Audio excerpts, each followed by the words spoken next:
Le Dr. Siu a fracassé l'âme des Pays-Bas. Il le croyait mort. Puis Skrull a voulu reprendre le Rubik's Cube.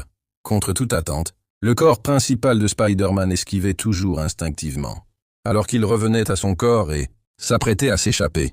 Avec le Rubik's Cube, Skrull a lancé un canon et l'a entraîné dans l'espace miroir. Il pensait pouvoir l'utiliser à sa guise dans son propre espace. Qui aurait cru que Spider-Man avait découvert qu'Omi, dans l'espace, pouvait le briser grâce à la géométrie.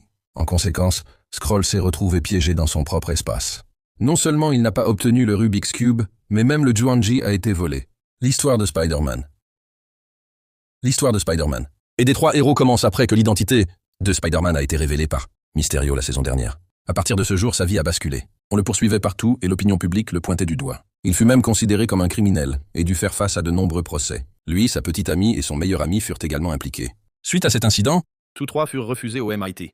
Il n'eut d'autre choix que de trouver Skrull, espérant l'aider à résoudre le problème, mais Skrull lui affirma qu'il n'avait plus le temps de s'en occuper.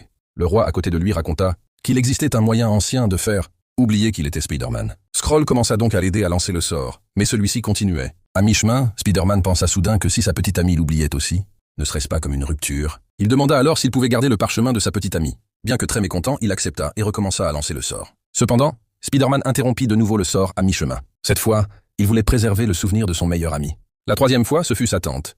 Après que Spider-Man eut modifié le sort 6 fois, celui-ci se mit à trembler et finit par s'effondrer. Une fissure apparut dans le ciel. Heureusement, le parchemin était très puissant et récupéra immédiatement le sort et le scella dans le cristal. Le parchemin se précipita alors et chassa Spider-Man. Se sentant coupable, il décida d'aller voir le directeur du département médical d'Asahi, espérant le convaincre de laisser sa petite amie et meilleure amie pénétrer dans son sang. Mais avant qu'il ait pu terminer sa phrase, son 6e sens le mit en garde.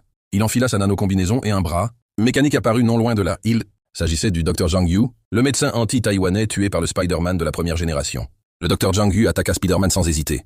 Mais entouré d'innocents, Spider-Man ne put résister de toutes ses forces. Voyant la voiture du directeur du département sur le point de tomber du pont, il s'agrippa désespérément à la voiture avec de la soie d'araignée. Mais il fut agrippé par le Dr. Zhang Yu et sa nano-combinaison fut arrachée. À cet instant, une scène étrange se produisit.